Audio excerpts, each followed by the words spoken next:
BJP ಇಷ್ಟೊಂದು ಭಯ ಪಟ್ಕೊಂಡು ಈ ಒಂದು SIRನ ವಿರೋಧಿಸ್ತಾ ಇದೆ. ಕಾಂಗ್ರೆಸ್ ಪಕ್ಷ, ಅದರಲ್ಲೂ ಮುಖ್ಯವಾಗಿ ಮುಖ್ಯಮಂತ್ರಿ ಡಿ.ಕೆ. ಶಿವಕುಮಾರ್ ಅವರು ತುಂಬ ಎಫೆಕ್ಟಿವ್ ಆಗಿ ಬಳಸ್ಕೊಂಡಿದ್ದರಿಂದಾಗಿ ಅವರಿಗೆ ಭಯ ಶುರುವಾಯಿತು.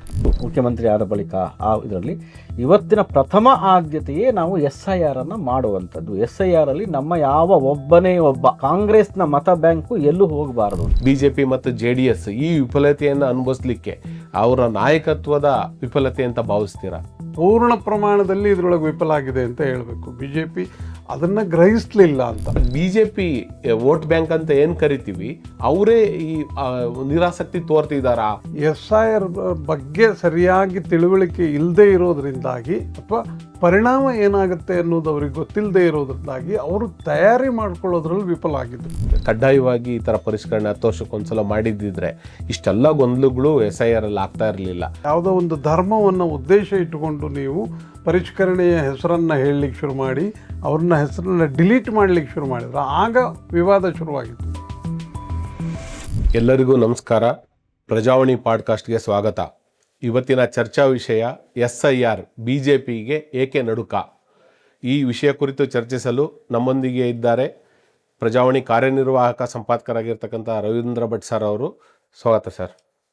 ಹಾಗೆ ಪ್ರಜಾವಾಣಿ ಪೊಲಿಟಿಕಲ್ ಬ್ಯೂರೋ ಮುಖ್ಯಸ್ಥರಾಗಿರ್ತಕ್ಕಂಥ ವೈಗಾ ಜಗದೀಶ್ ರವರು ಉಪಸ್ಥಿತರಿದ್ದಾರೆ. ಸ್ವಾಗತ ಸರ್. SIR ಅಂದರೆ ಮತದಾರರ ಪಟ್ಟಿಯ ವಿಶೇಷ ಸಮಗ್ರ ಪರಿಷ್ಕರಣಾ ಕಾರ್ಯ ನಡೀತಾ ಇದೆ. ಜೂನ್ 30ರಿಂದ ಕರ್ನಾಟಕದಲ್ಲಿ ಆರಂಭವಾಗಿದೆ. ಇದಕ್ಕಿಂತ ಹಿಂದೆ ದೇಶದ 16 ರಾಜ್ಯಗಳು ಹಾಗೂ 3 ಕೇಂದ್ರಾಡಳಿತ ಪ್ರದೇಶಗಳಲ್ಲಿ SIR ಆಗಿದೆ. ಅಲ್ಲೆಲ್ಲ ಆಡಳಿತಾರೂಢ BJP ಅಥವಾ ವಿರೋಧ ಪಕ್ಷವಾಗಿದ್ದಂಥ BJP SIRನ ಸ್ವಾಗತಿಸಿದ್ರೆ ಇತರೆ ಪಕ್ಷಗಳು ಅಂದರೆ BJPಯೇತರ ಪಕ್ಷಗಳು ವಿರೋಧ ವ್ಯಕ್ತಪಡಿಸಿದ್ದಾವೆ. ಆದರೆ ಕರ್ನಾಟಕದಲ್ಲಿ ಮಾತ್ರ BJP ಇಷ್ಟೊಂದು ಭಯ ಪಟ್ಕೊಂಡು ಈ ಒಂದು SIRನ ವಿರೋಧಿಸ್ತಾ ಇದೆ. ಏಕೆ ವಿರೋಧಿಸ್ತಾ ಇದೆ ಸರ್? ಈಗ ನೀವೇ ಹೇಳ್ದಂಗೆ 16 ರಾಜ್ಯಗಳು ಮತ್ತು 3 ಕೇಂದ್ರಾಡಳಿತ ಪ್ರದೇಶಗಳಲ್ಲಿ ಈಗಾಗಲೇ SIR ಮುಗಿದಿದೆ. ಕರ್ನಾಟಕದೊಳಗೆ ಈಗ ಜೂನ್ 30ರಿಂದ ಶುರುವಾಗಿದೆ. ಕರ್ನಾಟಕದಲ್ಲಿ BJP ಏನು ತಯಾರಿ ನಡೆಸಿರಲಿಲ್ಲ. BJP ಆಗಲಿ JDS ಆಗಲಿ ಏನು ತಯಾರಿ ನಡೆಸಿರಲಿಲ್ಲ. ಬೇರೆ ಎಲ್ಲ ಪಕ್ಷಗಳು ಅದೊಂದು ಸಾಮಾನ್ಯವಾದ ಇದು ಅಂತ ಬೇರೆ ರಾಜ್ಯಗಳಲ್ಲಿ ನಡೆದಾಗ ಏನಾಗಿತ್ತು ಅಂದರೆ ಚುನಾವಣಾ ಆಯೋಗ ಆ ಕೆಲಸವನ್ನು ಮಾಡುತ್ತೆ, ಚುನಾವಣಾ ಆಯೋಗದ ಕೆಲಸ ಅದು ಅಂತ ಅಷ್ಟೇ ಇತ್ತು. ಕರ್ನಾಟಕದಲ್ಲಿ ಏನಾಯಿತು, ಕರ್ನಾಟಕದಲ್ಲಿ SIR ಬರ್ತಿದ್ದ ಹಾಗೇನೆ ನಡೀತಾ ಇದೆ ಅಂತ ಹೇಳಿದ ತಕ್ಷಣವೇ ಕಾಂಗ್ರೆಸ್ ಪಕ್ಷ, ಅದರಲ್ಲೂ ಮುಖ್ಯವಾಗಿ ಮುಖ್ಯಮಂತ್ರಿ ಡಿ.ಕೆ. ಶಿವಕುಮಾರ್ ಅವರು ಅದನ್ನು ಭಾಳ ಸೀರಿಯಸ್ ಆಗಿ ತೊಗೊಂಡ್ರು. ಪಕ್ಷದಿಂದನೂ ತೊಗೊಂಡ್ರು, ಸರ್ಕಾರದಿಂದನೂ ತೊಗೊಂಡ್ರು. ಪಕ್ಷದಿಂದ ಏನು ಮಾಡಿದರು ಅಂದರೆ ಎಲ್ಲ ಬೂತ್ ಲೆವೆಲಲ್ಲಿ ಕಾಂಗ್ರೆಸ್ಸಿನ ಬೂತ್ ಮತಗಟ್ಟೆ ಏಜೆಂಟ್ಗಳನ್ನು ನೇಮಕ ಮಾಡಿದರು. ಯಾವ ಒಬ್ಬ ಮತದಾರನೂ ಕೂಡ ತಪ್ಪಿ ಹೋಗದ ಹಾಗೆ ನೋಡ್ಕೋಬೇಕು ಅನ್ನುವಂತಹ ಒಂದು ಜವಾಬ್ದಾರಿಯನ್ನು ಅವ್ರಿಗೆ ಕೊಟ್ಟರು. ಎರಡನೇದು, ಡಿ.ಕೆ. ಶಿವಕುಮಾರ್ ಅವರು ಭಾಳ ಅದ್ಭುತವಾದ ಕೆಲಸ ಏನು ಮಾಡಿದರು ಅಂದರೆ ಕಾಂಗ್ರೆಸ್ ಮತದಾರರು ಯಾರು? ಅಲ್ಪಸಂಖ್ಯಾತರು, ದಲಿತರು, ಹಿಂದುಳಿದ ವರ್ಗದವರು. ಈ ಗಮನದಲ್ಲಿಟ್ಕೊಂಡು ಏನು ಮಾಡಿದರು ಅಂದರೆ ಗ್ಯಾರಂಟಿಗಳು ಅಥವಾ ಸರ್ಕಾರಿ ಸೌಲಭ್ಯಗಳು ನೀವು ಮತದಾರರ ಪಟ್ಟಿಯಲ್ಲಿ ಇಲ್ಲದೆ ಹೋದರೆ ತಪ್ಪೋಗುತ್ತೆ ಅಂತ ಒಂದು ಸ್ಟೇಟ್ಮೆಂಟ್ ಕೊಟ್ಟರು.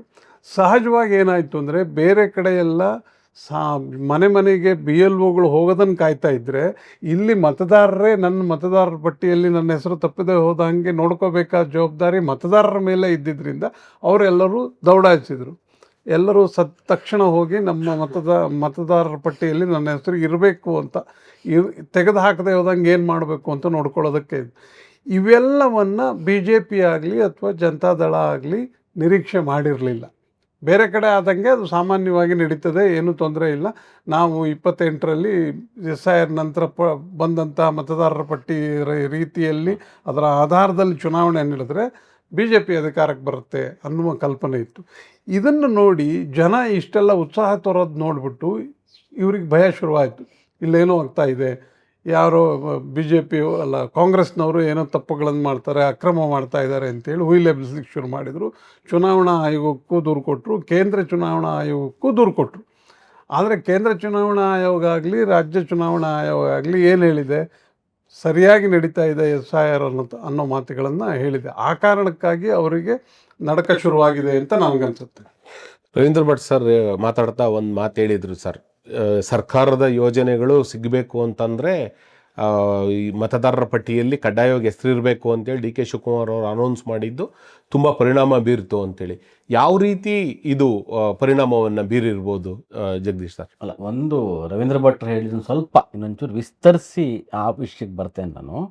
ಬಿ ಜೆ ಪಿಯ ರಾಜ್ಯ ಉಸ್ತುವಾರಿ ಆದಂತಹ ರಾಧಾ ಮೋಹನ್ ದಾಸ್ ಅಗರ್ವಾಲು ಸುಮಾರು 1.5 ತಿಂಗಳ ಹಿಂದೆ ಕರ್ನಾಟಕಕ್ಕೆ ಬಂದಾಗ ಈ SIR ಹೇಗೆ ನಡಿಬೇಕು ಅನ್ನೋದ್ರ ಬಗ್ಗೆ ಒಂದು ಮೀಟಿಂಗನ್ನು ಮಾಡಿದಾಗ ಒಂದು ಮಾತು ಹೇಳ್ತಾರೆ. ಕರ್ನಾಟಕದಲ್ಲಿ SIR ನಡೆದ್ರೆ 2028ಕ್ಕೆ BJP ಅಧಿಕಾರಕ್ಕೆ ಬರೋ ನಿಶ್ಚಯ ಅನ್ನೋ ಒಂದು ಮಾತನ್ನು ಭಾಳ ಸ್ಪಷ್ಟವಾಗಿ ಹೇಳ್ತಾರೆ. ಯಾಕೆಂದರೆ ಬಿಹಾರ ಮತ್ತು ಪಶ್ಚಿಮ ಬಂಗಾಳ ಈಗಾಗಲೇ ನೀವು ಪ್ರಸ್ತಾಪಿಸಿದರೆ 16 ರಾಜ್ಯ ಮತ್ತು 3 ಕೇಂದ್ರಾಡಳಿತ ಪ್ರದೇಶಗಳು. BJPಯ ಆಡಳಿತ ಇಲ್ಲದೇ ಇರುವ ಮತ್ತು BJP ನೆಲೆ ಇಲ್ಲದಿರತಕ್ಕಂತಹ ಕೇರಳ ಮತ್ತು ತಮಿಳುನಾಡಲ್ಲಿ ಅದನ್ನು ಹೆಚ್ಚು ಗಂಭೀರವಾಗಿ BJP ಪರಿಗಣಿಸಲಿಲ್ಲ. ಚುನಾವಣಾ ಆಯೋಗ ಏನು ತಗೊಳ್ತೋ ಅದನ್ನು ಮಾಡ್ತು. CPI ಮತ್ತು ಕಾಂಗ್ರೆಸ್ನವರು ಅಲ್ಲಿ ಸಕ್ರಿಯವಾಗಿ ತಮಿಳುನಾಡಿಗೆ ಬಂದಾಗ ಏನು DMK ಮತ್ತು ADMK ಅವರು ಅಥವಾ TVK ಅವರು ಏನು ಮಾಡಿದ್ರೋ ಗೊತ್ತಿಲ್ಲ, ಅಲ್ಲಷ್ಟು ಇದಾಗಲಿಲ್ಲ. ಬಿಹಾರ್ ಮತ್ತು ಪಶ್ಚಿಮ ಬಂಗಾಳದ ಚುನಾವಣೆಯಲ್ಲಿ BJP ಅಧಿಕಾರಕ್ಕೆ ಬಂತು. ಪಶ್ಚಿಮ ಬಂಗಾಳದ ನಿಶ್ಚಿತ ತುಂಬ ಅತಿ ಬಹುಮತದಲ್ಲಿ ಬಂತು. ಬಿಹಾರದಲ್ಲಿ ಒಂದು ಮೈತ್ರಿ ಸರ್ಕಾರದ ಮೂಲಕ ಬಂತು. ಈಗ BJP ಅಧಿಕಾರಕ್ಕೆ ಬಂದಿದೆ. ಈ ಎರಡು ಚುನಾವಣೆಯ ಅಲ್ಲಿ ಮುನ್ನ ಆದಂಥ ಮತದಾರರ ಪಟ್ಟಿ ಪರಿಷ್ಕರಣೆ ಅಪಾಯವನ್ನು ಅಂದು KPCC ಅಧ್ಯಕ್ಷರಾಗಿದ್ದಕ್ಕಂತಹ ಡಿ ಕೆ ಶಿವಕುಮಾರ್ ಅವರು ಭಾಳ ಚೆನ್ನಾಗಿ ಗ್ರಹಿಸಿದರು. ಸಿದ್ದರಾಮಯ್ಯನವರು ಕೂಡ ತಮ್ಮ ಅಧಿಕಾರಿಗಳೇ ಅವತ್ತು ಮುಖ್ಯಮಂತ್ರಿ ಆಗಿರ್ತಕ್ಕಂತಹ ಅವರು ಭಾಳ ಅದನ್ನು ಸೂಚನೆಯನ್ನು ಕೊಟ್ಟರು. ಆದರೆ ಡಿ ಕೆ ಶಿವಕುಮಾರ್ ಮುಖ್ಯಮಂತ್ರಿಯಾಗಿ ನಂತರ KPCC ಅಧ್ಯಕ್ಷ ಸ್ಥಾನವನ್ನು ಹರಿಪ್ರಸಾದ್ಗೆ ಅವರ ಹಸ್ತಾಂತರ ಮಾಡೋದನ್ನು ಒಂದು ಸ್ಪಷ್ಟವಾದ ಸಂದೇಶವನ್ನು ಕೊಡ್ತಾರೆ.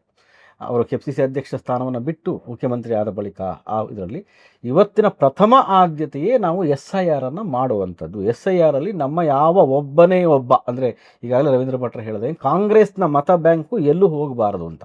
ಯಾಕೆಂದರೆ ಬಿಹಾರದ ಅನುಭವ ಮತ್ತು ಪಶ್ಚಿಮ ಬಂಗಾಳದ ಅನುಭವ ಏನಾಗಿತ್ತು, ಅಲ್ಲಿ ಕೆಲವು ತಾಂತ್ರಿಕವಾದ ಸಮಸ್ಯೆಗಳನ್ನು ಬೇಕಾದ್ರೆ ನಾವು ಮುಂದೆ ಚರ್ಚೆ ಮಾಡಬಹುದು. ಯಾರಿಗೆ BJP ಮತ ಯಾರು ಇತ್ತೋ ಬಲಿಷ್ಠವಾದ BJP ಮತ ಬ್ಯಾಂಕು, ಅಥವಾ ಬಿಹಾರದಲ್ಲಿ ಬಂದಾಗ NDA ಮತ ಬ್ಯಾಂಕು ನಾವೇನು ಹೇಳ್ಬೋದು. ಯಾಕೆಂದರೆ JDU ಏನು ನಿತೀಶ್ ಕುಮಾರ್ ಅವರ ಪಕ್ಷದ ಮತ ಬ್ಯಾಂಕನ್ನು ಓಟ್ಗಳನ್ನಷ್ಟೇ ಕಾನ್ಸಂಟ್ರೇಷನ್ ಮಾಡಿದ್ರು. ಅದರ ಅಲ್ಲದೆ ಇವರು ಮುಸ್ಲಿಂ ಓಟ್ಗಳಿದ್ವಲ್ಲ, ಅಲ್ಲಿ ಬಾಂಗ್ಲಾದೇಶದವರು ಅಂತೇಳಿ ಅಥವಾ ಪಾಕಿಸ್ತಾನದವರು ಅಂತೇಳಿ ಹೊರಗಿಡುವ ಕೆಲಸವನ್ನು ಭಾಳ ವ್ಯವಸ್ಥಿತವಾಗಿ ಮಾಡಿದ್ರು. ಅದಕ್ಕೆ ಅಲ್ಲಿ ಒಂದು ದೊಡ್ಡ ಸೂಕ್ಷ್ಮ ಒಂದು ಶಾಶ್ವತ ನಿವಾಸಿ ಪ್ರಮಾಣ ಪತ್ರದ ಇಶ್ಯೂ ಪಶ್ಚಿಮ ಬಂಗಾಳದಲ್ಲಾಯಿತು. ರಾತ್ರಿ ಜನ ಕ್ಯೂ ಕಾದ್ರು. ಅಮರ್ತ್ಯ ಸೇನ್ ಅಂತವರೇ ಓಟ್ ಹಾಕೋಕ್ಕಾಗಲಿಲ್ಲ. ಅವ್ರು ಯಾರು ಪಶ್ಚಿಮ ಬಂಗಾಳ ಬಾಂಗ್ಲಾದವರು ಅಲ್ಲ, ಪಾಕಿಸ್ತಾನದವರು ಅಲ್ಲ, ಅಲ್ಲಿ ನೋಬೆಲ್ ಪ್ರಶಸ್ತಿ ಪಡೆದಂತಹ ಅರ್ಥಶಾಸ್ತ್ರಜ್ಞರು, 22 ವರ್ಷ ಕೆಲಸ ಮಾಡಿದಂಥ ಪೊಲೀಸು ಇನ್ಸ್ಪೆಕ್ಟ್ರು, ಈ ಜಡ್ಜ್ಗಳು, ಹೈಕೋರ್ಟ್ ಜಡ್ಜ್ಗಳು ಕೂಡ ಇದನ್ನು ಕಳ್ಕೊಂಡ್ರು. ಬೇರೆ ಬೇರೆ ಕಾರಣಗಳು. ಅಂದರೆ ಅದು ಕರ್ನಾಟಕದಲ್ಲಿ ಆಗಬಾರದು ಅಂತ ಎಚ್ಚರ ವಹಿಸೋದಕ್ಕೆ ಈಗ ರವೀಂದ್ರ ಭಟ್ರು ಹೇಳಿದಾಗೆ ನೀವು ಮತದಾರರ ಪಟ್ಟಿಯಲ್ಲಿ ಇಲ್ಲದೇ ಇದ್ದರೆ ನಿಮಗೆ ಗ್ಯಾರಂಟಿ ಅಥವಾ ಗ್ಯಾರಂಟಿ ಅಂತ ಹೇಳಿಲ್ಲ, ಸರ್ಕಾರ ಸೌಲಭ್ಯ ವಂಚಿತರಾಗ್ತಾರೆ ಅಂತ. ಹಾಗಾಗಿ ಜನ ವಾಲಂಟಿಯರಾಗಿ ತಮ್ಮ ತಾವೇ ಹುಡುಕಕ್ಕೆ ಶುರು ಮಾಡಿದ್ರು. ಅದು ಒಂದು ಪ್ರಯತ್ನ. ಎರಡನೇದು ಏನಾಯಿತು, ರವೀಂದ್ರ ಭಟ್ರು ಆವಾಗ ಸ್ವಲ್ಪ ಪ್ರಸ್ತಾವವನ್ನು ಮಾಡಿದ್ರು. ಇದನ್ನು ಆಗಾಗಲೇ ಡಿ ಕೆ ಶಿವಕುಮಾರ್ KPCC ಅಧ್ಯಕ್ಷರಾಗಿದ್ದಾಗ ಕರ್ನಾಟಕದಲ್ಲಿ ಒಂದು VR ಸುದರ್ಶನ್ ನೇತೃತ್ವದಲ್ಲಿ ಒಂದು ಈ SIRನ ಮೇಲುಸ್ತುವಾರಿಗಳ ಸಮಿತಿಯನ್ನು ಮಾಡ್ತಾರೆ. VR ಸುದರ್ಶನ್ ಅವರು ಮಾಜಿ ಸಭಾಪತಿಗಳು, ಅವರ ನೇತೃತ್ವದಲ್ಲಿ ಒಂದು ಕಮಿಟಿ ಮಾಡಿ ಏನೇನು ಪೂರ್ವ ಸಿದ್ಧತೆ ಮಾಡಬೇಕು ಅನ್ನುವಂಥದ್ದು. ಈ ಮ್ಯಾಪಿಂಗ್ ಶುರುವಾಗುತ್ತಲ್ಲ, ಮನೆಯ ಮ್ಯಾಪಿಂಗ್ ಶುರುವಾದ ಹಂತದಲ್ಲೇ ಸುಮಾರು 69,000 BLAಗಳು ಅಂದರೆ ಬೂತ್ ಲೆವೆಲ್ ಏಜೆಂಟ್ಗಳನ್ನು ನೇಮಕ ಮಾಡಲಾಗಿರ್ತದೆ. ಆದರೆ ಅದ್ರ ವಿಚಿತ್ರ 42,000 ಕಾಂಗ್ರೆಸ್ನವ್ರು ಇರ್ತಾರೆ, ಸುಮಾರು 7,000 BJP ಇರ್ತಾರೆ. JDSನವ್ರು ಎಷ್ಟು ಜನ ಇರ್ತಾರೆ ಗೊತ್ತಾ? 3 ಜನ. 42,000 ಬೂತ್ ಮಟ್ಟದ ಪ್ರತಿನಿಧಿಗಳು ಅಂದರೆ ಪಕ್ಷದ ಪ್ರತಿನಿಧಿಗಳು. BLOಗಳು ಅಂದರೆ ಆಫೀಸರ್ಸ್ ಇರ್ತಾರೆ. BLAಗಳು ಪಕ್ಷದ ಪ್ರತಿನಿಧಿಗಳು ಮನೆಗೆ ಹೋಗಿ ಮಾಹಿತಿಯನ್ನು ಸಂಗ್ರಹ ಮಾಡಿ ನಮ್ಮ ಮತದಾರರಿದ್ದರೆ ಹುಡುಕಿ ಅವರ ಮತದಾರ ಪಟ್ಟಿದ ಅವ್ರ ಹೆಸರಿದೆಯಾ ನೋಡಿ ಹೆಂಗೆ ತುಂಬಬೇಕು ಅಂತ ಹೇಳ್ಕೊಡೋ ಕೆಲಸವನ್ನು ಮಾಡ್ತಾಯಿದ್ದಾರೆ. 42,000 ಈ ಜೂನ್ 30 ಹೊತ್ತಿಗೆ 42,000 BLAಗಳನ್ನು ಕಾಂಗ್ರೆಸ್ ಪಕ್ಷ ನೇಮಕ ಮಾಡಿತ್ತು. ಮತಗಟ್ಟೆ ಏಜೆಂಟ್, ಬೂತ್ ಲೆವೆಲ್ ಏಜೆಂಟ್ಗಳನ್ನು BJP 7,000 ಮಾತ್ರ ಮಾಡಿತ್ತು. RSSನ ಪ್ರಮುಖರು ಬಂದು ಇಲ್ಲಿ ಸಭೆ ಮಾಡಿ ನೀವು ಹಿಂದೆ ಬಿದ್ದಿದ್ದೀರಿ ಅಂತ ಹೇಳಿ ವಿಜೇಂದ್ರ ಮತ್ತು ಅಶೋಕಕ್ಕೆ ಹೇಳಿದ ಮೇಲೆ BJP ಎಚ್ಚೆತ್ಕೊಂಡದ್ದು. ಇದಾದ ನಂತರ ಏನಾಗಿದೆ, ಈಗ 90,000 BLAಗಳಿದ್ದಾರೆ ಮತಗಟ್ಟೆ ಏಜೆಂಟ್ಗಳು. BJPಯವರು 37,000 ಇದ್ದಾರೆ. JDSನವರು ಒಂದು 20,000 ಇದ್ದಾರಂತೆ. 90,000 59,000 ಮತಗಟ್ಟೆ ಇದೆ. BLA 1 BLA 2 ಸರಿ ಕಾಂಗ್ರೆಸ್ 90,000 ಜನ ನೇಮಕ ಮಾಡಿದೆ. BJP ಭಯ ಬಿದ್ದಿರೋದು. BJಪಿಯವ್ರು ಏನು ಅಂದ್ಕೊಂಡ್ರು, ಚುನಾವಣಾ ಆಯೋಗವೇ ವೆಸ್ಟ್ ಬೆಂಗಾಲಲ್ಲಿ ಮತ್ತು ಬಿಹಾರದಲ್ಲಿ ಮಾಡ್ದಂಗೆ ನಮ್ಮ ಕೆಲಸ ಮಾಡುತ್ತೆ, ನಮ್ಮದೇನು ಸಮಸ್ಯೆ ಇಲ್ಲ, ಮುಸ್ಲಿಮ್ರ ಓಟು ತಾನೇ ಹೊರಗಡೆ ಹೋಗ್ತದೆ, ನಮ್ಮ ಓಟ್ ಭದ್ರ ಆಗುತ್ತೆ, BJಪಿಯ ಓಟು. ಅದು ಹಿಂದುಳಿದವರು, ದಲಿತರು BJಪಿಗೆ ಓಟ್ ಹಾಕೋರು ಇದ್ದಾರೆ, ಮತ ಬ್ಯಾಂಕ್ ಆದರೂ ಕೂಡ. ಆ ಮೈ ಮರೆತದ್ದೇ ಈಗ BJಪಿಯ ಭಯಕ್ಕೆ ಮತ್ತು ನಡ್ಕ ಹುಟ್ಟೋದಕ್ಕೆ ಅಥವಾ ಇಲ್ಲಿ ಕರ್ನಾಟಕವನ್ನು ಗಮನದಲ್ಲಿಟ್ಕೊಂಡ್ರೆ ಬರೇ ಮುಸ್ಲಿಮರು ಒಂದೇ ಅಲ್ಲ, ದಲಿತರು, ಆದಿವಾಸಿಗಳು ಎಲ್ಲರೂ ಇದ್ದಾರೆ ಇಲ್ಲಿ. ಯಾರಿಗೆ ದಾಖಲೆಯನ್ನು ಕೊಡೋದಕ್ಕೆ ಸಾಧ್ಯ ಆಗೋದಿಲ್ವೋ ಅಂಥವರಿಗೆ ದಾಖಲೆಯನ್ನು ತಲುಪಿಸುವ ವ್ಯವಸ್ಥೆಯನ್ನು ಸರ್ಕಾರದಿಂದಲೇ ಮಾಡಬೇಕು ಅನ್ನೋದಿದೆಯಲ್ಲ, ಆ ಪಾಯಿಂಟ್ ಬಂದಿದ್ದರಿಂದಾಗೇ ಸಮಸ್ಯೆ ಆಗಿದ್ವಿ. ಈಗ ಜಗದೀಶ್ ಹೇಳ್ದಂಗೆ ಚುನಾವಣಾ ಆಯೋಗ ಮಾಡುತ್ತೆ ಅಂತ ಇವರು ಸ್ವಲ್ಪ ನಿದ್ದೆಯಲ್ಲಿದ್ದರು BJಪಿಯವರು. ಏನು ಬೇಕಾಗಿಲ್ಲ, ನಮ್ಮ ಪಾಡಿಗೆ ನಾವು ಎಲ್ಲ ಕಡೆಗೆ ನಾವು ಗೆದ್ದಿದ್ದೀವಿ, ಇದೇ ನಮ್ಮಲ್ಲಿ ನಾವು ಇಲ್ಲೂ ಗೆದ್ದುಬಿಡ್ತೀವಿ ಅಂತೇಳಿ. ಆದರೆ ಇವರ ಮರೆವನ್ನು, ಇವರ ನಿದ್ದೆಯನ್ನು ತುಂಬ ಎಫೆಕ್ಟಿವ್ ಆಗಿ ಕಾಂಗ್ರೆಸ್ ಪಕ್ಷ ಮತ್ತು DK ಶಿವಕುಮಾರ್ ಬಳಸ್ಕೊಂಡಿದ್ದರಿಂದಾಗಿ ಅವರಿಗೆ ಭಯ ಶುರುವಾಯಿತು. ಇವು ನಮ್ಮ ದಾರಿ ತಪ್ಪಿ ನಮ್ಮ ಕೈ ತಪ್ಪಿ ಹೋಗುತ್ತೆ ಇದು ಅನ್ನೋದು ಗೊತ್ತಾಯಿತು. ಅದು ಗೊತ್ತಾಗಿದ್ದರಿಂದಾಗಿ ಭಯ ಆಗ್ಬಿಟ್ಟಿದೆ. ಆ ಭಯಗೊಂಡದಕ್ಕೆ ಇನ್ನೊಂದು ಉದಾಹರಣೆ ಏನು, ಮೊನ್ನೆ ನೀವು ಆಗಲೇ ಪ್ರಸ್ತಾಪ ಮಾಡಿದ್ರಿ, ಮೊನ್ನೆ ಕೇಂದ್ರ ಚುನಾವಣಾ ಆಯೋಗಕ್ಕೆ ಮನವಿ ಕೊಡೋಕೆ ಹೋದಾಗ ಯಾರಿದ್ರು, ಪ್ರಹ್ಲಾದ್ ಜೋಶಿ, ಕುಮಾರಸ್ವಾಮಿ, ಸೋಮಣ್ಣ, ಶೋಭಾ, ವಿರೋಧ ಪಕ್ಷದ ನಾಯಕರಾದ ಅಶೋಕ್ ಮತ್ತು ಚಲವಾದಿ ನಾರಾಯಣ ಸ್ವಾಮಿ ಎಲ್ಲರೂ ಹೋಗಿದ್ದಾರೆ. ಅಷ್ಟರ ಮಟ್ಟಿಗೆ ವಿರೋಧ ಪಕ್ಷಗಳು BJP ಮತ್ತು JDS ಭಯ ಬಿದ್ದುಬಿಟ್ಟು ಮನವಿ ಕೊಟ್ಟಿದ್ದೊಂದೇ ಇಲ್ಲ, ತಾತ್ಕಾಲಿಕವಾಗಿ ಸ್ಥಗಿತ ಮಾಡಿ ಅಂತ ಹೇಳಿ. ನೀವು ಪಶ್ಚಿಮ ಬಂಗಾಳದಲ್ಲಿ ಮತ್ತು ಬಿಹಾರದಲ್ಲಿ ಕಾಂಗ್ರೆಸ್ ಅಥವಾ ಮಮತಾ ಬ್ಯಾನರ್ಜಿ ಅವರ ವಾದವನ್ನು ಮಾಡಿದ್ರೆ, ಇಲ್ಲಿ BJಪಿಯೇ ಕೇಂದ್ರದಲ್ಲಿ ಅಧಿಕಾರ ಇರತಕ್ಕಂಥ BJಪಿಯೇ ಅದನ್ನು ಮಾಡ್ತಾ ಇದೆ. ಬಹುಶಃ ಈ ರಾಹುಲ್ ಗಾಂಧಿ ಮತ್ತು ಖರ್ಗೆ ಅವರು ಹೇಳ್ತಾ ಇದ್ರಲ್ಲ, ಚುನಾವಣಾ ಆಯೋಗ BJಪಿ ಪರವಾಗಿದೆ, ಅವರೆಲ್ಲ ಮಾಡ್ತಿದ್ದಾರೆ ಅಂತ. ವಿಜೇಂದ್ರ ಮತ್ತು ಅಶೋಕ್ ಹಂಗೆ ನಂಬ್ಕೊಂಡ್ಬಿಟ್ರ ಅಂತ ಇರ್ಬೋದು, ಅದ್ರ ಫಲವಾಗಿ ಹಂಗೆ ಅನಿಸ್ತಾ ಇದೆ. ಆದರೆ ಚುನಾವಣಾ ಆಯೋಗ ಅಲ್ಲೂ ಕೂಡ ಅದನ್ನೇ ಮಾಡ್ತಾ ಇತ್ತಲ್ವಾ. ಪಶ್ಚಿಮ ಬಂಗಾಳದಲ್ಲಿ ಮಾಡಿದ ಚುನಾವಣಾ ಆಯೋಗನೇ ಕರ್ನಾಟಕದಲ್ಲೂ ಮಾಡ್ತಾ ಇರೋದು, ಬೇರೆ ಏನು ವ್ಯತ್ಯಾಸ ಇಲ್ವಲ್ಲ. ಆದರೆ ನೀವು ಪಕ್ಷದವರು ಜವಾಬ್ದಾರಿ ಇದೆ ಇದರೊಳಗೆ ಅನ್ನೋದನ್ನು ಕರ್ನಾಟಕ ತೋರಿಸ್ಕೊಟ್ಟಿದೆ. ಇನ್ನು ಮುಂದೆ ನಡೆಯುವ ಚುನಾವಣಾ ಬೇರೆ ಬೇರೆ ರಾಜ್ಯಗಳಲ್ಲಿ ಇನ್ನು ಮುಂದೆ ನಡೀತಾ ಇರುವಾಗ ಅಲ್ಲೂ ಕೂಡ ಈ ಎಚ್ಚರಿಕೆ ಬರುತ್ತೆ ಅಂತ ಅದಕ್ಕೊಂದು ಮಾದರಿ ಆಗಿದೆ ಕರ್ನಾಟಕ. SIR ಆರಂಭ ಆದಾಗ ದೇಶದಲ್ಲಿ ಏನೇನೋ ಒಂದಿಷ್ಟು ಆತಂಕಗಳು, ಅದ್ರ ಬಗ್ಗೆ ಸಮಸ್ಯೆಗಳು ಮತ್ತು ಖಚಿತತೆ ಇರಲಿಲ್ಲ.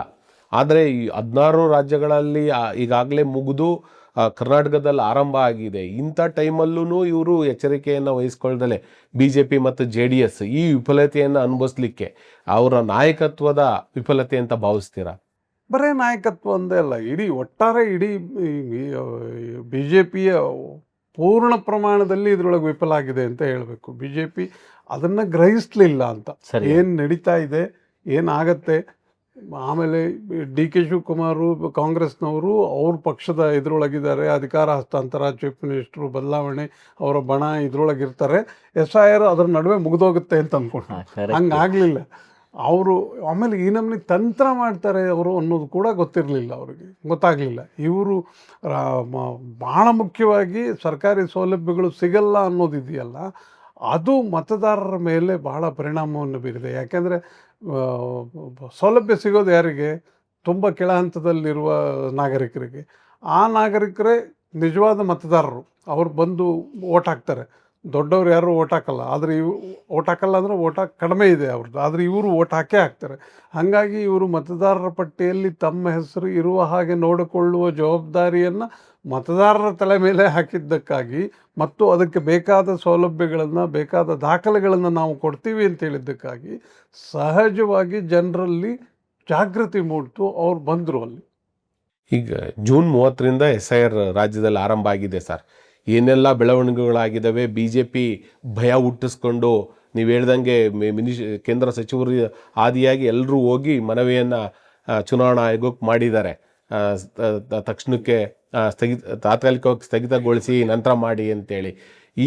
ಇದನ್ನು ಯಾವ ರೀತಿ ಚುನಾವಣಾ ಆಯೋಗ ಸ್ವೀಕರಿಸ್ಬೋದು? ಮತ್ತು ಪ್ರಕ್ರಿಯೆಗಳಿಗೆ ಏನಾದರೂ ಅಡ್ಡಿ ಆಗತ್ತಾ ಇವರ ಒತ್ತಡ?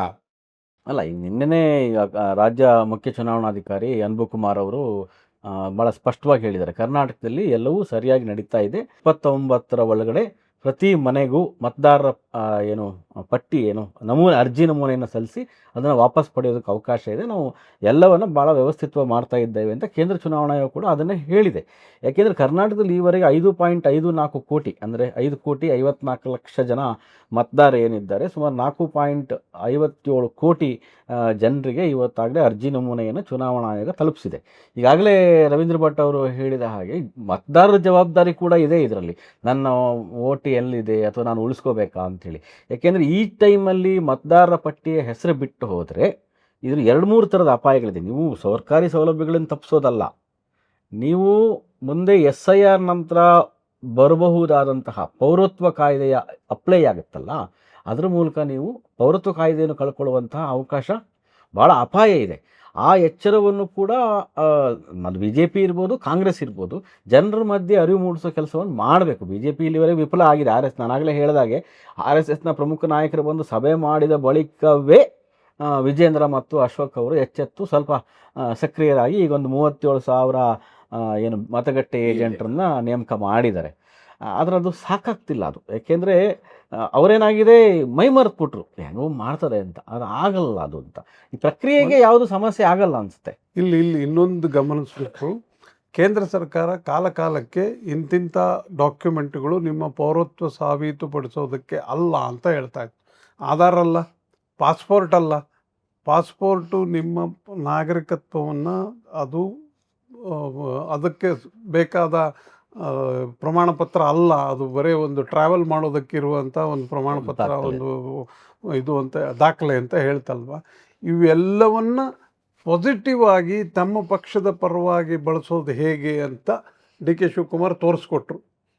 ಜನರಿಗೆ ಎಲ್ಲೆಲ್ಲಿ ಭಯ ಆಗ್ತಾ ಇತ್ತೋ ಅದನ್ನೆಲ್ಲ ಅವರು ತಮ್ಮ ಅನುಕೂಲಕ್ಕೆ ಬಳಸಿದ್ರು. ಒಬ್ಬ ರಾಜಕಾರಣಿ ಮಾಡಬೇಕಾದ ಕೆಲಸ ಅದು. ಅವ್ರು ತಪ್ಪು ಮಾಡಿದ್ದಾರೆ ಅಂತ ನಾನು ಹೇಳೋದಿಲ್ಲ. ಅವರು ಅದನ್ನು ತಮ್ಮ ಪಕ್ಷದ ಪರವಾಗಿ ಅದನ್ನು ಬಳಸ್ಕೊಂಡು ಇವರು ಮೈ ಮರೆತರು. JDS ಮತ್ತು BJPಯವರು ಮೈ ಮರೆತಿದ್ದೇ ಇಲ್ಲಿರುವ ಇದು. ಇಲ್ಲದೆ ಹೋದರೆ ಅವ್ರ ಪಕ್ಷದ ಏಜೆಂಟ್ಗಳನ್ನು ಹಾಕ್ಕೊಂಡು ಹೋಗಿದ್ರೆ ಸಹಜವಾಗಿ ನಡೀತಿತ್ತು. ಇಲ್ಲಿ ಅದಕ್ಕೆ ಈಗೇನು ಮಾಡ್ತಾ ಇದ್ದಾರೆ ಅಂತಂದರೆ, ಅವ್ರ ಮನೆಗೆ BLOಗಳು ಹೋಗ್ತಾ ಇಲ್ಲ, ಏನೋ ಕಲ್ಯಾಣ ಮಂಟಪದಲ್ಲಿ, ಮಸೀದಿಗಳಲ್ಲಿ, ಮದ್ರಸಾಗಳಲ್ಲಿ ಎಲ್ಲ ಮಾಡ್ತಾ ಇದ್ದಾರೆ. ಬಾಂಗ್ಲಾ ನುಸುರುಕೋರನ್ನೆಲ್ಲ ತಂದು ಸೇರಿಸ್ಬಿಡ್ತಾ ಇದ್ದಾರೆ ಅಂತ. ಪಶ್ಚಿಮ ಬಂಗಾಳದಲ್ಲಿ ಇದ್ದಷ್ಟು ಬಾಂಗ್ಲಾ ನುಸುರೋರ ಸಮಸ್ಯೆ ಕರ್ನಾಟಕದಲ್ಲಂತೂ ಇಲ್ಲ. ಕರ್ನಾಟಕದಲ್ಲಿ ಇರುವವರು ತಲೆತಲಾಂತರದಿಂದ ಇಲ್ಲೇ ಇರುವ ಮುಸ್ಲಿಮರು ಅತ್ಯಂತ ಗೌಣ. ಈ ಕೆಲವು ಜನ ಇರ್ಬೋದು, ಇಲ್ಲ ಅಂತ ಹೇಳಿಲ್ಲ, ತುಂಬಾ ಗೌಣ. ಆ ವಿಷಯವನ್ನು ಇಟ್ಟುಕೊಂಡು ಈಗ ಮುಂದೆ ಹೋಗ್ತಾ ಇದ್ದಾರೆ. ಯಾಕೆಂದರೆ ಇದು ಸರಿಯಾಗ್ತಾ ಇಲ್ಲ, ಇದನ್ನೆಲ್ಲ ಹೇಳೋಕ್ಕಾಗಲ್ವಲ್ಲ ಅವರು, ಹಾಗಾಗಿ ಇದನ್ನು ಮಾಡ್ತಾ ಇದ್ದಾರೆ ಅಂತ.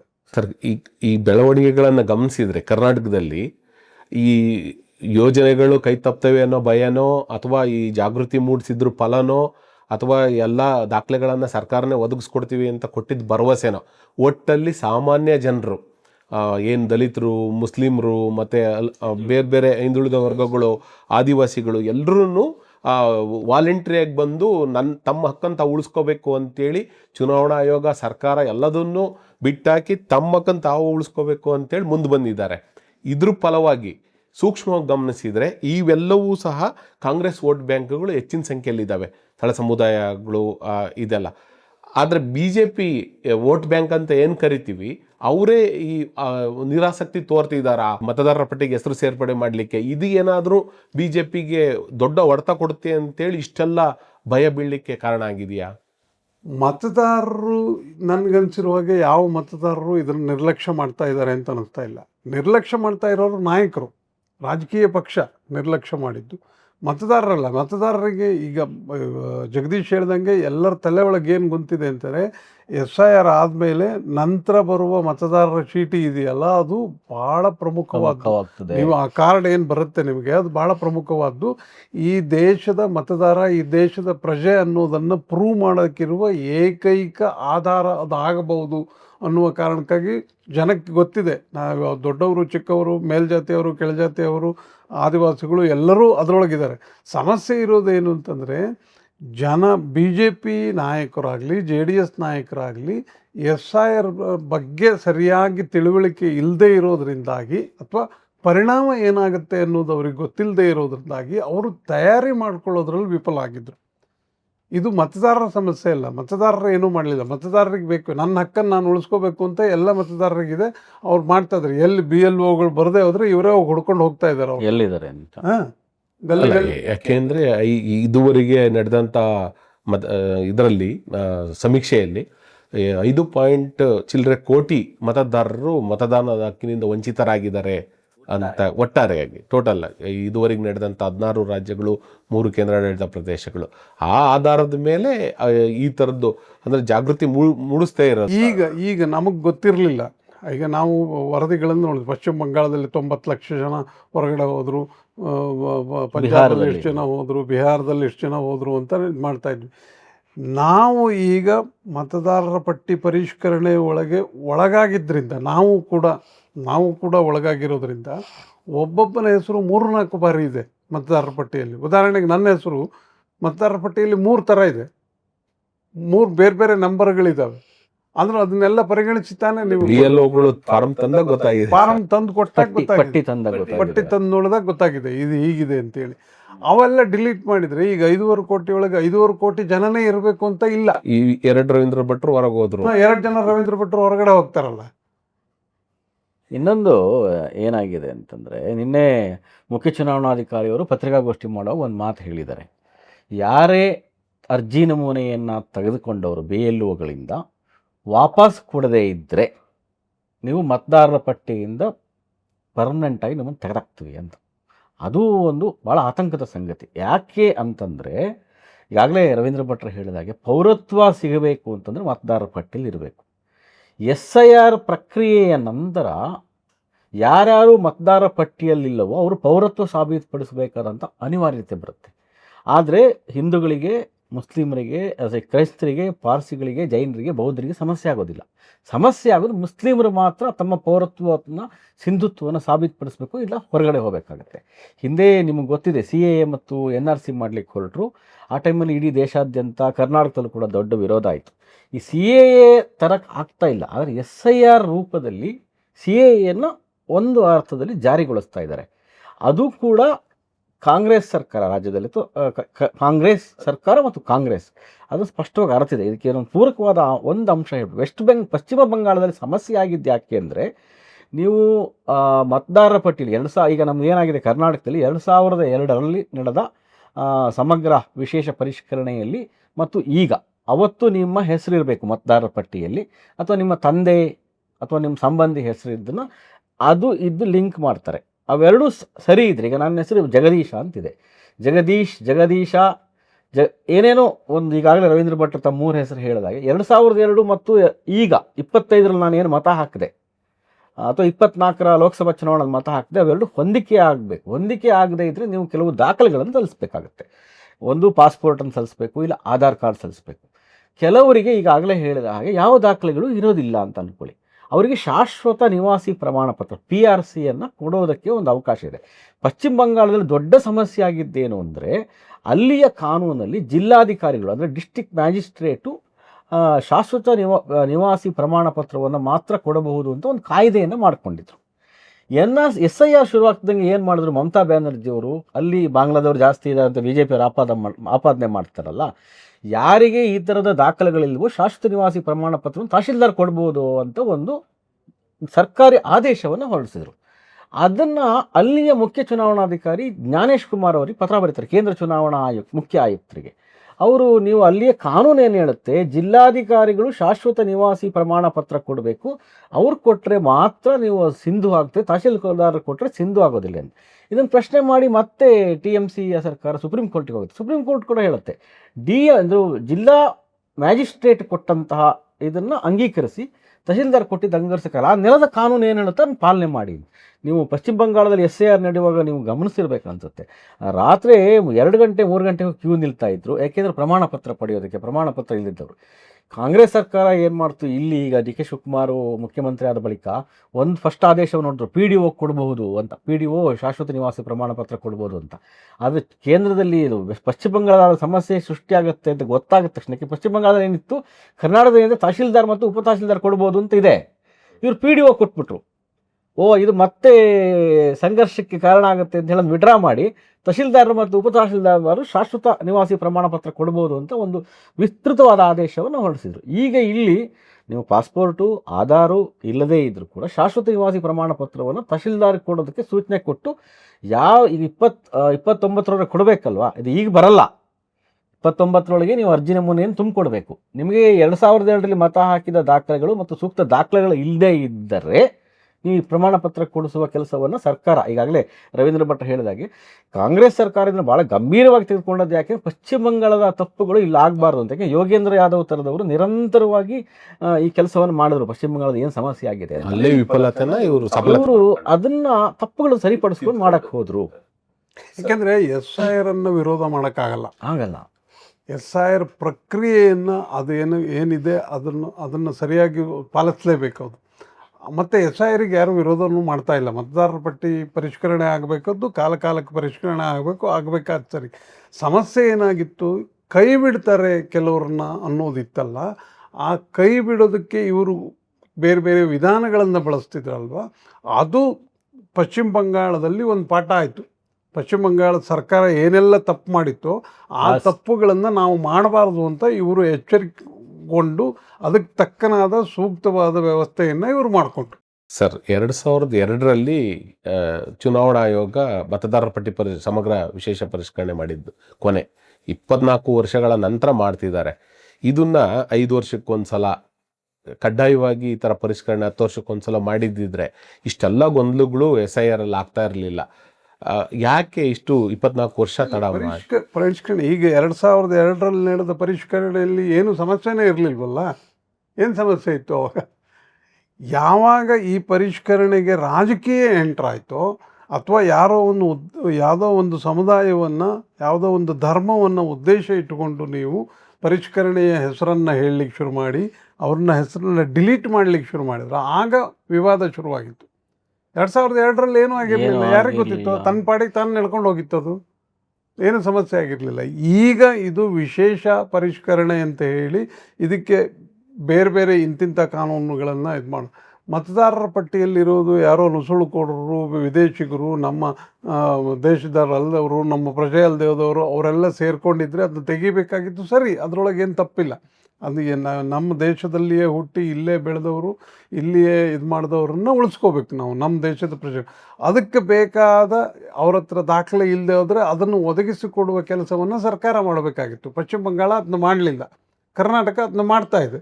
ಅಲ್ಲ, ಇಲ್ಲಿ ಇನ್ನೊಂದು ಸಮಸ್ಯೆನೂ ಇದೆ ಸರ್. ಈಗ ನೀವಾಗಲೇ ಹೇಳಿದಾಗ 2002ರಲ್ಲಿ ಯಾವ ಸಮಸ್ಯೆ ಆಗಿಲ್ಲ, ತಮಿಳುನಾಡು ಮತ್ತು ಕೇರಳದಲ್ಲೂ ಸಮಸ್ಯೆ ಆಗಿಲ್ಲ. ನೀವಾಗಲೇ ಹೇಳಿದ ಹಾಗೆ ಒಂದು ನಿರ್ದಿಷ್ಟ ಸಮುದಾಯವನ್ನು ಹೊರಗಿಡುವ ಉದ್ದೇಶದಿಂದ CIA ಮಾಡೋಕ್ಕೆ ಹೊರಟು ಕೇಂದ್ರ ಸರ್ಕಾರ. ಅದಾಗದೇ ಇರುವಾಗ SIR ಮಾಡೋಕ್ಕೆ ಬಂದಿದ್ದಾರೆ. ವಿಚಿತ್ರ ಏನು ಅಂದರೆ, ಈಗ ಆಗಲೇ ವೆಸ್ಟ್ ಬೆಂಗಾಳಲ್ಲಿ ಚುನಾವಣೆ ಮುಗಿದು ಸುಮಾರು 5 ತಿಂಗಳಾಗ್ತಾ ಬಂತಲ್ವಾ, 5 ತಿಂಗಳಾಗ್ತು. ಇವತ್ತಿನವರೆಗೂ ಒಂದಿಷ್ಟು ಯಾರಿಗೆ ಈ ಥರದ ದಾಖಲೆ ಇಲ್ಲ, ನೀವು ಮತದಾರರ ಪಟ್ಟಿಯಿಂದ ಹೊರಗುಳಿದಾರೆ ಮಾಹಿತಿಯನ್ನು ಕೊಡಿ ಅಂತ ಸುಪ್ರೀಂ ಕೋರ್ಟ್ ಹೇಳಿತ್ತು. ಇವತ್ತಿನವರೆಗೂ ಅದನ್ನು ಚುನಾವಣಾ ಆಯೋಗ ಬಹಿರಂಗಪಡಿಸಿಲ್ಲ. ಯಾಕೆ ನಿನ್ನೆ ಅನ್ಬುಕುಮಾರ್ ಹೇಳಿದ್ದಾರೆ, ಇಲ್ಲಿ ಅಷ್ಟು ದಾಖಲೆಗಳನ್ನು ನಾವು ಯಾರು ಮತದಾರ ಇದ್ದಾರೆ, ಯಾರು ಹೊರಗುಳಿದಿದ್ದಾರೆ ಅಷ್ಟು ವಿವರವನ್ನು ನಾವು ಕೊಡ್ತೇವೆ ಅಂಥೇಳಿ ಸುಪ್ರೀಂ ಕೋರ್ಟ್ ಕೂಡ ಹೇಳಿ ಚುನಾವಣಾ ಆಯೋಗ ನೀವು ಅನೌನ್ಸ್ ಮಾಡಬೇಕಂತ. ಇವತ್ತಿಗೂ ಕೂಡ ಪಬ್ಲಿಕ್ ಡೊಮೈನಲ್ಲಿ ಅನೌನ್ಸ್ ಮಾಡಲಿಲ್ಲ. ಯಾಕೆ ಅನೌನ್ಸ್ ಮಾಡಲಿಲ್ಲ ಗೊತ್ತಿಲ್ಲ. ನೀವು ಈಗಾಗಲೇ ರವೀಂದ್ರ ಭಟ್ ಹೇಳಿದಂಗೆ ಯಾರು ಬೇರೆ ದೇಶದವ್ರು ಇದ್ದಾರೆ, ಪಾಕಿಸ್ತಾನದವ್ರಿರ್ಬೋದು, ಅಮೇರಿಕಾದವ್ರಿರ್ಬೋದು, ಅಥವಾ ಬಾಂಗ್ಲಾದೇಶ, ಯಾರನ್ನಾರು ಹೊರಗಡೆ ಹಾಕಿ ಕೇಂದ್ರ ಸರ್ಕಾರ ಮಾಡಬೇಕಿತ್ತಲ್ಲ. ಈಗ ಚುನಾವಣಾ ಆಯೋಗ ಅದನ್ನು ಅನೌನ್ಸ್ ಮಾಡಿ ಅವ್ರನ್ನ ಹೊರಗಡೆ ಹಾಕೋ ಕೆಲಸ ಮಾಡಬೇಕಿತ್ತಲ್ಲ, ಅದು ಮಾಡಲಿಲ್ಲ. ಯಾಕೆಂದರೆ ಉದ್ದೇಶ ಇದ್ದಿದ್ದು ಅಧಿಕಾರಕ್ಕೆ ಬರಬೇಕು ಅನ್ನುವ ಒಂದು ಉದ್ದೇಶದಿಂದ ಇದನ್ನು ಮಾಡಲಾಯ್ತೆ ಎನ್ನುವ ಸಂದೇಹ ಕೂಡ ಈ ವಿಷಯದಲ್ಲಿ ಬರುತ್ತೆ. ಇಷ್ಟು ದಿವಸ ಆದರೂ ನೀವು ಮಾಡಬೇಕಲ್ಲ. ಈಗ ಆಮೇಲೆ ಬಾಂಗ್ಲಾದಿಂದ, ಪಾಕಿಸ್ತಾನದಿಂದ ಅಥವಾ ಇನ್ಯಾವುದೋ ನೆರೆಯ ದೇಶಗಳಿಂದ ಇಲ್ಲಿ ಬರ್ತಾರೆ, ಶ್ರೀಲಂಕಾದಿಂದ ಅಂತಂದರೆ ಗಡಿ ಇರೋದು ಯಾರ ಹತ್ರ? ಗಡಿ ಕಾಯೋ ತಮಿಳ್ನಾಡು ಸರ್ಕಾರ ಅಲ್ಲ, ಕರ್ನಾಟಕ ಸರ್ಕಾರ. ಕರ್ನಾಟಕಕ್ಕೆ ನಮ್ಗೆ ಯಾವುದು ಗಡಿ ಇಲ್ಲ ಬಿಡಿ, ನಮ್ಮ ಸಮುದ್ರದ ಬಾರ್ಡರ್ ಬಿಟ್ಟರೆ ಬೇರೆ ದೇಶದ ಗಡಿ ಇಲ್ಲ. ಪಂಜಾಬಲ್ಲಿರ್ಬೋದು ಅಥವಾ ಬೇರೆ ಬೇರೆ ರಾಜ್ಯಗಳಲ್ಲಿ, ಪಶ್ಚಿಮ ಬಂಗಾಳ ಗಡಿ ಕಾಯೋದು ಕೇಂದ್ರ ಸರ್ಕಾರವೇ ಅಲ್ವಾ? ಹೆಂಗೆ ಬರ್ತಾರೆ ಅವರು? ಯಾರ ಕರ್ನಾಟಕದ BJP JDS ನಿರ್ಲಕ್ಷ್ಯ ಮಾಡೋದಕ್ಕೂ ಇದೇ ಕಾರಣ ಅಂತ. ಇಲ್ಲಿ ಯಾರು ಅಲ್ಲಿ SIR ಅಲ್ಲಿ ಅದಲ್ಲೆಲ್ಲ BJP ಅಧಿಕಾರಕ್ಕೆ ಬಂದಿದೆ ಅಥವಾ BJP ಮಿತ್ರ ಪಕ್ಷ ಅಧಿಕಾರಕ್ಕೆ ಬಂದಿದೆ, ಇಲ್ಲೂ ಹಂಗೆ ಆಗುತ್ತೆ ಆಗಿಬಿಡುತ್ತೆ ಅಂತ ಒಂದು ನೆಮ್ಮದಿಯ ನಿದ್ರೆ ಜಾರ್ಬಿಟ್ಟಿದ್ರು. ಸರ್ ಅದನ್ನ ಸಾರ್ವಜನಿಕವಾಗಿ ಅರ್ಹರು ಅನರ್ಹರ ಪಟ್ಟಿಯನ್ನು ಬಿಡುಗಡೆ ಮಾಡೋದು ಕೇಂದ್ರ ಚುನಾವಣಾ ಆಯೋಗನೋ ರಾಜ್ಯ ಚುನಾವಣಾ ಆಯೋಗ? ಕೇಂದ್ರ ಚುನಾವಣಾ ಆಯೋಗ ಅದನ್ನ ಪಬ್ಲಿಕ್ ಡೊಮೈನ್ ಅಲ್ಲಿ ಹಾಕ್ಬೇಕಾಗಿತ್ತು. ಇಷ್ಟು ಜನ ಅನರ್ಹರಿದ್ದಾರೆ ಇಲ್ಲಿ ಅಂತ announce ಮಾಡಿದಾಗ ರಾಜ್ಯಗಳಿಗಿಲ್ಲ ಸರ್ ರಾಜ್ಯಕ್ಕೆ ಬರೋದಿಲ್ಲ. ಎಲ್ಲವೂ ಈಗ ಅನ್ಬುಕುಮಾರ್ ಅವರು ನೆಪ ಮಾತ್ರ. ಅವರು ಕೇಂದ್ರ ಚುನಾವಣಾ ಆಯೋಗ ಏನು ಹೇಳುತ್ತೋ ಅದನ್ನ ಮಾಡ್ತಾರೆ ಅಷ್ಟೇ. ಅವರು ಮುಂದೆ ಯಾವ ರೀತಿ ಇದು ಬೆಳವಣಿಗೆಗಳು ನಡೀತವೆ ಅನ್ನೋದ್ರ ಬಗ್ಗೆ ಏನು ಒಂದು ಮಾಹಿತಿ ನೀಡ್ಬೋದು ಸರ್? ಗೊತ್ತಿಲ್ಲ, ಯಾಕೆಂದರೆ ಈಗ ಚುನಾವಣಾ ಆಯೋಗ ಬಹುಶಃ ದೇಶದಲ್ಲಿ ಭಾಳ ಅದು ಸ್ವತಂತ್ರವಾದ ಪರಮಾಧಿಕಾರವನ್ನು ಉಳ್ಳಂಥದ್ದು. ಇತ್ತೀಚಿನ ಚುನಾವಣೆಯಲ್ಲಿ ನೋಡಿದ್ರೆ ಸ್ವಲ್ಪ ಎಲ್ಲೋ ಬಿ ಜೆ ಪಿ ಪರವಾದಂತಹ ನಿಲುವನ್ನು ತೆಗೆದುಕೊಂಡಿದ್ದನ್ನು ಅದು ಸ್ಪಷ್ಟವಾಗಿ ಕಾಣುತ್ತೆ. ಬಟ್ ಕರ್ನಾಟಕದಲ್ಲಿ ಕಾಂಗ್ರೆಸ್ ಸರ್ಕಾರ ಅಧಿಕಾರದಾಗಿದ್ದು ಪ್ರಬಲವಾದ ಒಂದು ನೆಲೆಯನ್ನು ಹೊಂದಿದೆ. ಬಿ ಜೆ ಪಿ ಬೂತ್ ಮಟ್ಟದಲ್ಲಿ ಅಥವಾ ಮತಗಟ್ಟೆ ಮಟ್ಟದಲ್ಲಿ ಎಷ್ಟು ಬಲಿಷ್ಠವಾದ ನೆಲೆಯನ್ನು ಹೊಂದಿದೆಯೋ ಅದೇ ರೀತಿಯ ಒಂದು ನನಗೆ ಗೊತ್ತಿರುವ ಹಾಗೆ ಬಹುತೇಕ 59,000 ಮತಗಟ್ಟೆ ಪೈಕಿ ಒಂದು 2,000 ಮತಗಟ್ಟೆನಲ್ಲಿ ಕಾಂಗ್ರೆಸ್ಗೆ ಬೂತ್ ಮತಗಟ್ಟೆ ಅಧಿಕಾರಿಗಳು ಮತಗಟ್ಟೆ ಏಜೆಂಟ್ಗಳು ಇಲ್ಲದೇ ಇರ್ಬೋದು, ಗೊತ್ತಿಲ್ಲ, ಎಲ್ಲದರಲ್ಲೂ ಇರಬಹುದು. ಎಲ್ಲ ಕಡೆ ಇದೆ, ಒಬ್ಬರೋ ಇಬ್ಬರಾದರೂ ಇದ್ದೇ ಇರ್ತಾರೆ. ಹಾಗಾಗಿ ಚುನಾವಣಾ ಆಯೋಗ ಇಲ್ಲಿ ಪಶ್ಚಿಮ ಬಂಗಾಳದಲ್ಲಿ ಮಾಡುವ ರೀತಿಯಲ್ಲಿ ಅಥವಾ ಬಿಹಾರದಲ್ಲಿ ಮಾಡಿದ ರೀತಿಯಲ್ಲಿ ಮಾಡೋ ಸ್ವಲ್ಪ ಕಷ್ಟ. ಇಲ್ಲಿ ಬಹುಶಃ ಪಾರದರ್ಶಕವಾಗಿ ಮಾಡಬೇಕಾಗುತ್ತೆ. ಬಿ ಜೆ ಪಿಯವರು ಒತ್ತಡಕ್ಕೆ ಮಣಿದು ಬೇರೆ ಏನೋ ಮಾಡೋ ಥರ ನನಗಂತೂ ಅನಿಸ್ತಾ ಇಲ್ಲ. ಯಾಕೆಂದರೆ ಆಡಳಿತ ಪಕ್ಷ ಇಲ್ಲಿದೆ. ನೀವಾಗಲೇ ನಾನು ಹೇಳ್ದಂಗೆ ತಹಶೀಲ್ದಾರರು ಮತ್ತು ಉಪ ತಹಶೀಲ್ದಾರರು, ಜಿಲ್ಲಾಧಿಕಾರಿಗಳು ಅವರು ನೇರವಾಗಿ ರಾಜ್ಯ ಸರ್ಕಾರದ, ಅದೂ ಒಂದು ಬಿ ಜೆ ಪಿಗಿರೋ ಭಯ ಸರ್. ಅವ್ರು ಅವತ್ತಿಂದ ಹೇಳ್ತಿರೋದು ಏನಂದರೆ ರಾಜ್ಯ ಸರ್ಕಾರ ಈ ಎಲ್ಲ ಅಧಿಕಾರಿಗಳನ್ನ ಇಲ್ಲಿ ಮಾತ್ರ ಯಾಕೆ ಭಯ? ಬೇರೆ ಕಡೆನೂ ಅದೇ ಅಲ್ವಾ? ಬೇರೆ ಅಲ್ಲಿ ಪಶ್ಚಿಮ ಬಂಗಾಳದಲ್ಲಿ ಯಾವ ಪಕ್ಷ ಆಡಳಿತದಲ್ಲಿ ಇರುತ್ತೋ ಅವ್ರ ಅಂಡರ್ ಇರ್ತಾರೆ ಜಿಲ್ಲಾಧಿಕಾರಿ, ತಹಶೀಲ್ದಾರರು, ಉಪ ತಹಶೀಲ್ದಾರರು ಎಲ್ಲ. ಪಶ್ಚಿಮ ಬಂಗಾಳದಲ್ಲೂ ಒಂದೇ, ತಮಿಳುನಾಡಲ್ಲೂ ಒಂದೇ, ಆಂಧ್ರ ಪ್ರದೇಶದಲ್ಲೂ ಒಂದೇ, ತೆಲಂಗಾಣದಲ್ಲೂ ಒಂದೇ. ಇಲ್ಲಿ ಮಾತ್ರ ಅಲ್ವಲ್ಲ. ಪಶ್ಚಿಮ ಬಂಗಾಳದಲ್ಲಿ ಒಂದು ಹಂತಕ್ಕೆ ಅಗ್ರೆಸಿವ್ ಆಗಿ ಹೋದ್ರು ಸರ್. ಅಲ್ಲಿ ಬೇರೆ ರಾಜ್ಯಗಳ ಅಧಿಕಾರಿಗಳನ್ನ ತಗೊಬಂದು ಅದ್ರ ಮೇಲುಸ್ತುವಾರಿಗೆ ಹಾಕಿದ್ದಾರೆ. ಈ ಕರ್ನಾಟಕದಲ್ಲೂ ಅದ್ರ ಮೊನ್ನೆ ಮಾಡಿ ಅಂತ ಕೇಂದ್ರ ಸಚಿವರು ಚುನಾವಣಾ ಆಯೋಗಕ್ಕೆ ಮನವಿ ಮಾಡಿದ್ದು, ಪಶ್ಚಿಮ ಬಂಗಾಳದಲ್ಲಿ ನೀವು ಬೇರೆ ರಾಜ್ಯದ IAS ಅಧಿಕಾರಿಗಳನ್ನು ತಂದು ಇಲ್ಲಿ ನಿಯೋಜನೆ ಮಾಡಿದ ಹಾಗೆ ಕರ್ನಾಟಕದಲ್ಲೂ ನೀವು ಮಾಡಬೇಕು ಮೇಲುಸ್ತುವಾರಿಗೆ ಅಂತ ಹೇಳಿದ್ದಾರೆ. ಅಷ್ಟೊತ್ತಿಗೆ ಅವೆಲ್ಲ ಆಗೋ ಅಷ್ಟೊತ್ತಿಗೆ 29ರ ಮೊದಲ ಹಂತ ಮುಗಿದೋಗಿರುತ್ತೆ. SIR ರಾಜ್ಯದಲ್ಲಿ BJP ಮತ್ತು JDSಗೆ ಏಕೆ ಇಷ್ಟು ಭಯ ಎನ್ನೋ ವಿಷಯ ಕುರಿತು ನಡೆದಂಥ ಚರ್ಚೆಯಲ್ಲಿ ವಿವಿಧ ಮಗ್ಗಲುಗಳನ್ನು ಅನಾವರಣಗೊಳಿಸಿದ್ದಾರೆ. ಇಬ್ಬರಿಗೂ ಸಹ ಧನ್ಯವಾದ ಸರ್. ನಿರಂತರ ಚರ್ಚೆಗಳಿಗಾಗಿ ಪ್ರಜಾವಾಣಿ ಪಾಡ್ಕಾಸ್ಟ್ ವೀಕ್ಷಿಸಿ, ಹಾಗೆ ಪ್ರಜಾವಾಣಿ ಯೂಟ್ಯೂಬ್ ಚಾನಲ್ ಸಬ್ಸ್ಕ್ರೈಬ್ ಆಗಿ. ನಮಸ್ಕಾರ.